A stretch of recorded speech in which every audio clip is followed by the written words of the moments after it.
مطلب کی کشتی پر سوار لوگ بہت جلد مخلص لوگوں سے بچڑ جاتے ہیں۔ اگر کسی کو نصیحت ہی کرنی ہے تو پھر نصیحت کرو، نہ کہ شرمندہ۔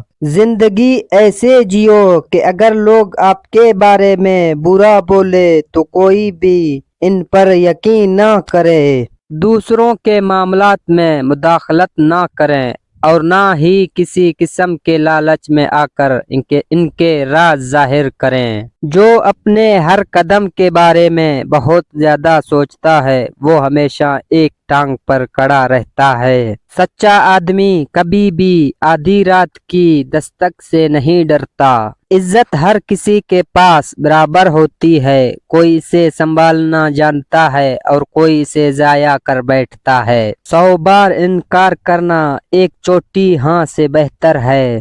بعض اوقات لوگ جھوٹ کو سچ سمجھ کر دھوکہ کھا لیتے ہیں۔ اپنے سارے ادھیانے دشمن کو الجھانے میں رکھو تاکہ وہ ہمارے اصلی ارادوں کو نہ سمجھ سکے۔ دوستو اگر ویڈیو پسند آئے تو لائک کریں۔